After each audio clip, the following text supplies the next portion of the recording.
बिस्मिल्लाहिर्रहमानिर्रहीम। अस्सलाम वालेकुम नाज़रीन, आप यूट्यूब चैनल देख रहे हैं। मैं इमरान खान हूं। नंबर एक ये है कि ये क्या माइनस इमरान खान है, ये डिस्कस हो रहा है कि इमरान खान के बगैर आप इतना बड़ा फैसला कर कैसे सकते हैं। वहां पे मैंडेट इमरान खान का है, लोगों ने इमरान खान के नाम पे वोट दिया है, उन लोगों को भी वोट दिया जिन्हें लोग जानते ही नहीं थे, और इमरान खान साहब की वजह से वहां पे एक हुकूमत है। वो हुकूमत इतना बड़ा फैसला करने जा रही है कि खैबर पख्तूनख्वा के सारे वसाइल उसके साथ जुड़े हैं, और वो फैसला करने से पहले वो इमरान खान साहब से बात भी नहीं कर रही। इससे पहले वो हर बात में कहते हैं जी हम जरगा करना चाहते हैं, और आज इसके ऊपर जरगा भी नहीं कर रही। और ये बहुत बड़ा फैसला है, दबाव बहुत ज्यादा है, सूबाई हुकूमत के ऊपर बहुत प्रेशर है। इसी वजह से मैंने देखा कि मुजम्मिल असलम साहब और शेख वकास अकरम साहब, इनको अब एक प्रेस कॉन्फ्रेंस इनसे करवाई गई, और उसमें बिल की जो अच्छी अच्छी बातें हैं वो बयान की गई। यानी उसमें जो दावे किए गए वो मैं थोड़ा सा आपको बता भी देता हूं कि उन्होंने दावे क्या किए। वो ये कहते हैं जी कि 50% शेयर के साथ ऑयल एंड गैस के हवाले से हमने पहले भी मुआहदा किया है, पाकिस्तान की तारीख के बेहतरीन हमने मुआहदे किए हैं, हम बेहतरीन अंदाज में मामला चला रहे हैं। मिनरल्स और माइंस की वजह से खैबर पख्तूनख्वा में बहुत ज्यादा रेवेन्यू आएगा। खैबर पख्तूनख्वा ने 50% शेयर के साथ ऑयल एंड गैस के हवाले से पाकिस्तान की तारीख का सबसे अहम और मुफीद मुआहदा किया है। हमने ये देखा कि आलिया हमजा अब नंबर ले रही हैं बाकी पार्टी के ऊपर, और पंजाब के अंदर ज्यादा एक्टिविटीज हुई हैं अगर आप उसका मुवाजना करें खैबर पख्तूनख्वा से या बाकी सूबों से। जहां पे लोगों को जरा सा मार्जिन मिला, लोग निकले, लोगों ने निकल के रैली निकाली, एहतजाज किया। हालांकि ये वर्किंग डे है, जुमेरात का दिन है, इसके बावजूद लोगों ने रजीम चेंज ऑपरेशन के खिलाफ निकलकर 3 साल मुकम्मल हुए हैं, तो लोगों ने अपने गमो गुस्से का इजहार किया और एहतजाज किया, और जगह जगह पे ये हुआ है। मैं आपके साथ विजुअल शेयर करता चला जाऊं तो कौन सा शहर है जहां पे लोग नहीं निकले और लोगों ने इसके खिलाफ आवाज नहीं उठाई। तो आलिया हमजा साहबा काफी अच्छा काम कर रही है पंजाब में। उन्होंने ये भी हुक्मनामा जारी किया था कि अरकान असेंबली इमरान खान साहब के केसेस में अदालत में पहुंचे, स्पेशली जो है लाहौर हाई कोर्ट, और वो पहली मरतबा ऐसा देखा कि वो खचाखच भरा हुआ था, लोग वहां पे पहुंचे।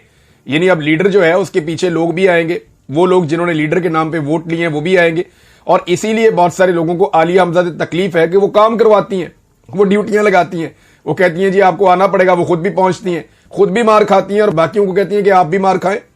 ये नहीं हो सकता कि आप घर बैठे एमपी एमएनए बन जाए, मिनिस्टर बन जाए, आप हुकूमत में आ जाएं। ये नहीं हो सकता, आपको कुर्बानी भी देनी पड़ेगी, आपको सख्तियां भी बर्दाश्त करनी पड़ेंगी। देखिए ये तो एक अपनी पॉलिटिक्स की बात है ना। आप अगर आप मुल्क के लिए लड़ रहे हैं तो मार खाने में क्या हर्ज है। बेशुमार लोग ऐसे हैं जिन्होंने मार खाई है, उन्होंने ना कभी एमपीए बनना है, ना एमएनए बनना है, ना उन्होंने कभी कोई इलेक्शन लड़ना है, ना उन्होंने काउंसलर बनना है, ना उन्हें कोई शाबाश मिलनी है, लेकिन वो तारीख के अंदर मार खाते चले गए। लेकिन तकरीबन 20,000 से ज्यादा बंदे हैं जिन्होंने मार खाई है, ये गिरफ्तारियों वाले बता रहा हूं। वैसे जिन्होंने मार खाई है वो तो लगभग 1 लाख के करीब होंगे, इससे ज्यादा होंगे। अब जिन लोगों ने मार खाई है, इतने सारे कत्ल हो गए, उन्होंने क्या बनना है। अक्सरियत को तो कोई याद भी नहीं रखेगा, लेकिन वो लोग अपने मुल्क के लिए खड़े हुए, उन्होंने मार खाई और उन्होंने कहा जमहूरियत होनी चाहिए हमारे मुल्क में, और इमरान खान का उन्होंने साथ दिया है इस मुश्किल वक्त में। तो नाज़रीन, खैबर पख्तूनख्वा की हुकूमत यह साबित करने की कोशिश कर रही है कि यह बिल बहुत अच्छा है, लिहाजा इस बिल को जो है वो पास कर दिया जाए। बिल के अंदर क्या है ये मैं आपको बताता हूं, फिर मैं आपको फॉर्मूला बताता हूं कि यह बिल पास कैसे होगा। एक दो चीजें आप अपने ज़हन में रखें। गुज़राए ने यह दावा किया है कि कुछ भी हो जाए, यानी हालात जितने मर्जी खराब हो, यह बिल पास होना ही होना। ये मेरे सोर्सेज ने मुझे बताया कि यह बिल पास हर हाल में करवाया जाएगा, जैसे कि 26वीं आईनी तरमीम करवाई गई थी। उस वक्त भी पाकिस्तान तहरीक इंसाफ के लोगों ने अंदर से सहूलतकारी की थी, जिसके नतीजे में 26वीं आईनी तरमीम हो गई थी।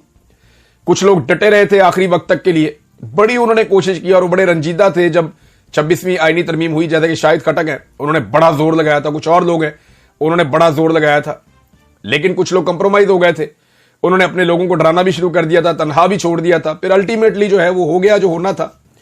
लेकिन 26वीं आईनी तरमीम जैसे मंजूर हुई वैसे ही इसको मंजूर करवाया जाएगा। क्या ये किया जाएगा? इसके लिए पैसा भी खर्च किया जाएगा।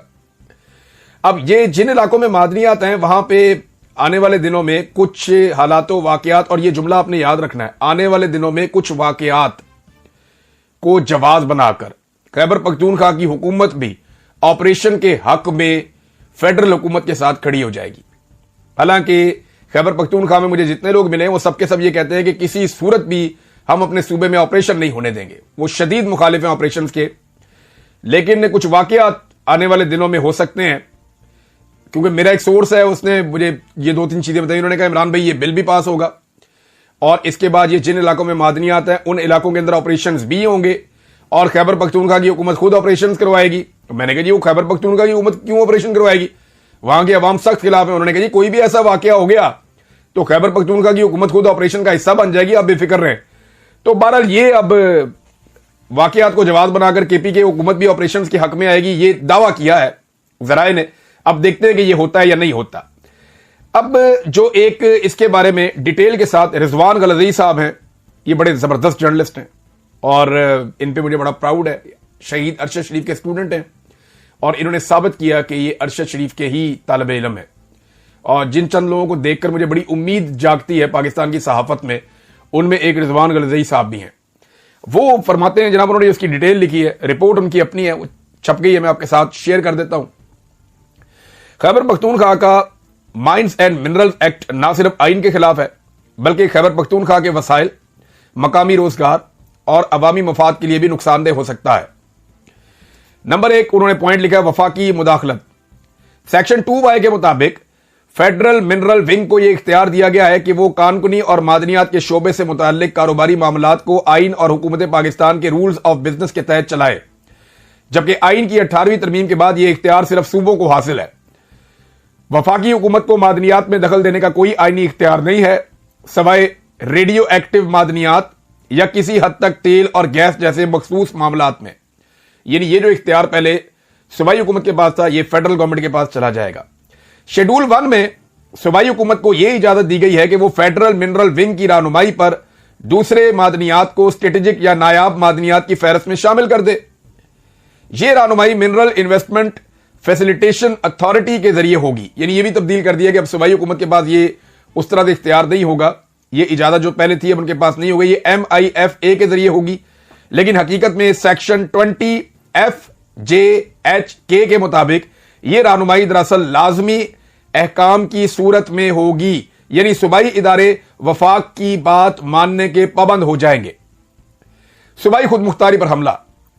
सेक्शन 10(7) में वादे तौर पर यह लिखा है कि सूबाई licensing authority federal mineral wing यानी वफाक की हदायत के मुताबिक ही कानूनी के लाइसेंस देगी, इनकी तजदीद करे या इनका तबादला, मुंतकली, नीलामी या बोली करवाएगी।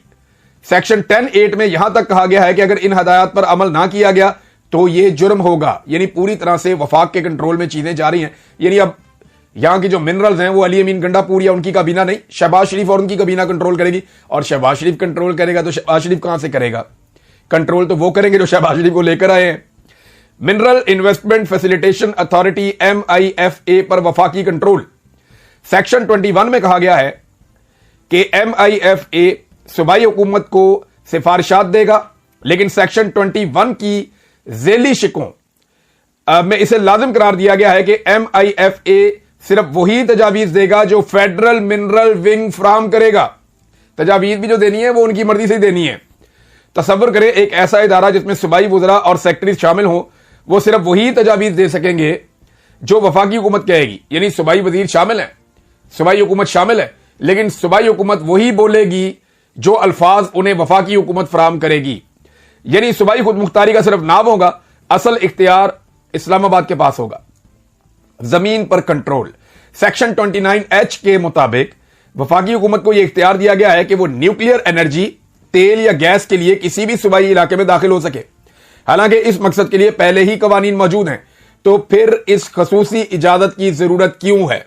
यह दरअसल सूबे की जमीन पर कंट्रोल हासिल करने का एक नया रास्ता है। जबरी शराकतदारी। सेक्शन 2KK के मुताबिक जिन पुराने या नए बड़े कानूनी के मुआहदों के मालिकान निजी कंपनियां हैं, इन सबको लाजमी तौर पर हुकूमत के इदारों के साथ मुश्तरका मुआहदा ज्वाइंट वेंचर करना होगा, वो भी हुकूमत की शराइत पर। यानी प्राइवेट